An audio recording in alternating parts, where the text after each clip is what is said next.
Hello শিক্ষার্থীবৃন্দ, কেমন আছো সবাই? আজকে অনেক দিন পর আমি তোমাদের মাঝে হাজির হয়েছি অঙ্কের কিছু বেসিক জিনিস নিয়ে, যেটা ম্যাথের জন্য খুবই গুরুত্বপূর্ণ। আর সেটা হচ্ছে গুণনীয়ক। গুণনীয়ক কাকে বলে এবং গুণনীয়ক কিভাবে নির্ণয় করতে হয় সেগুলো নিয়ে আজকে আমি আলোচনা করব। কোনো সংখ্যাকে যে যে সংখ্যা দ্বারা নিঃশেষে ভাগ করা যায় তাদেরকে ওই সংখ্যার গুণনীয়ক বলে। অর্থাৎ কোনো সংখ্যাকে যে সমস্ত সংখ্যা দ্বারা নিঃশেষে ভাগ করা যায়, কোনো দশমিক থাকবে না বা ভাগশেষ থাকবে না, তাদেরকে ওই সংখ্যার গুণনীয়ক বলে। 16 এবং 14 এর গুণনীয়ক নির্ণয়। 16 এর গুণনীয়কের ক্ষেত্রে 1 দ্বারা 16কে ভাগ করা যায়, 2 দ্বারা 16কে ভাগ করা যায়, 8 দুগুণে 16। 3 দ্বারা কিন্তু 16কে ভাগ করা যায় না, কারণ সেক্ষেত্রে ভাগশেষ আসবে। 4 দ্বারা 16কে ভাগ করলে হবে 4। তাহলে 16 এর গুণনীয়ক হবে 1, 2, 4, 8 এবং 16। সেমভাবে 14 এর গুণনীয়ক।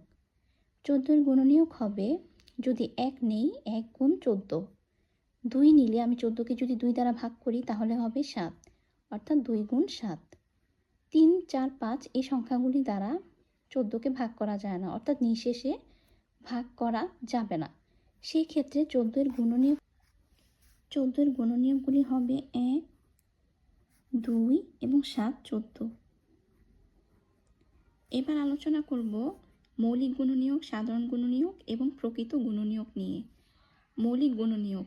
মৌলিক সংখ্যা বলা হয় কোনগুলোকে? আমরা জানি 2, 3, 5, 7 এই সংখ্যাগুলোকে বলা হয় হচ্ছে মৌলিক সংখ্যা। অর্থাৎ যেই সংখ্যাকে ওই সংখ্যা দ্বারা ভাগ করা যাবে, কিন্তু অন্য কোনো সংখ্যা দ্বারা যদি আমি ভাগ করি তাহলে সেক্ষেত্রে নিঃশেষে বিভাজ্য হবে না। তো সেক্ষেত্রে এখানে মৌলিক সংখ্যা কোনগুলি? 1 এবং 16 তো মৌলিক সংখ্যা নয়। 2 হচ্ছে মৌলিক সংখ্যা। সেমভাবে 14 এর গুণনীয়কে মৌলিক সংখ্যা কোনটা? এই যে 2 হচ্ছে আমার মৌলিক সংখ্যা। তাহলে 16 এবং 14 এর গুণনীয়কের মধ্যে মৌলিক গুণনীয়ক হবে হচ্ছে আমার 2। উভয় ক্ষেত্রেই 2। 4, 8 তারপর 16 এগুলো কিন্তু মৌলিক সংখ্যা নয়। আর 14 এর গুণনীয়কের ক্ষেত্রে আরেকটা মৌলিক সংখ্যা আছে, সেটা হচ্ছে গিয়ে 7। 7ও হচ্ছে আমার মৌলিক সংখ্যা।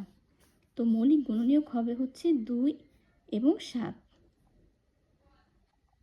তাহলে আমরা কি দেখলাম? 16 এর গুণনীয়কের মৌলিক গুণনীয়ক হচ্ছে 2, আর 14 এর গুণনীয়কে মৌলিক গুণনীয়ক হচ্ছে 2 এবং 7। এবার দেখব সাধারণ গুণনীয়ক।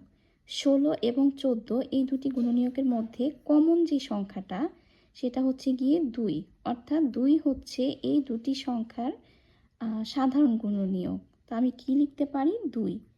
এবার দেখব প্রকৃত গুণনীয়ক। প্রকৃত গুণনীয়ক হচ্ছে, যেমন 16 এর ক্ষেত্রে প্রকৃত গুণনীয়ক হবে 1, এবং 16 ব্যতীত মাঝখানে যে সংখ্যাগুলি আছে প্রত্যেকটা সংখ্যাই হচ্ছে আমার প্রকৃত গুণনীয়ক, অর্থাৎ 2, 4, 8। 14 এর প্রকৃত গুণনীয়কের ক্ষেত্রে 1 এবং 14 মাঝখানে যে সংখ্যাগুলি, অর্থাৎ 2 এবং 7 হচ্ছে আমার 14 এর প্রকৃত গুণনীয়ক। তো আজকে আমরা গণিতের কি কি বেসিক জিনিস দেখলাম? প্রথমত দেখলাম গুণনীয়ক কি, কিভাবে বের করতে হয়। তারপর দেখলাম মৌলিক গুণনীয়ক, সাধারণ গুণনীয়ক এবং প্রকৃত গুণনীয়ক। গুণনীয়কের পাশাপাশি গুণিতক সম্পর্কে জানাটাও খুব বেশি গুরুত্বপূর্ণ। গুণিতক কাকে বলে? কোনো সংখ্যা দ্বারা যাকে যাকে নিঃশেষে ভাগ করা যায় তাকে ওই সংখ্যার গুণিতক বলা হয়।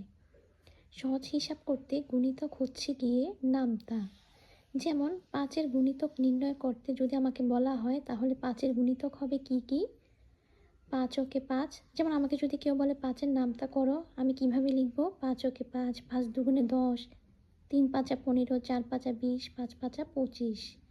তাহলে 5-এর গুণিতকগুলো কি হবে? 5, 10, 15, 20, 25 এভাবে চলতে থাকবে, অর্থাৎ চলমান। তো এই হচ্ছে গুণনীয়ক এবং গুণিতকের মধ্যে কিন্তু একটা পার্থক্য আছে। তোমরা কি পার্থক্যটা বুঝতে পেরেছো? গুণনীয়ক হচ্ছে কি একদম নির্দিষ্ট, অর্থাৎ ফিক্সড। যেমন 16 এর গুণনীয়ক এই কয়েকটা, চাইলেও আমি আর বাড়াতে পারবো না। কিন্তু এখন যদি আমাকে 16 এর গুণিতক নির্ণয় করতে বলে তাহলে এটা চলতে থাকবে, অর্থাৎ চলমান প্রক্রিয়া, মানে নাম তার মতন করে। এই হচ্ছে গুণনীয়ক এবং গুণিতকের মধ্যে পার্থক্য। সো ভালো থাকো সবাই, আল্লাহ হাফিজ।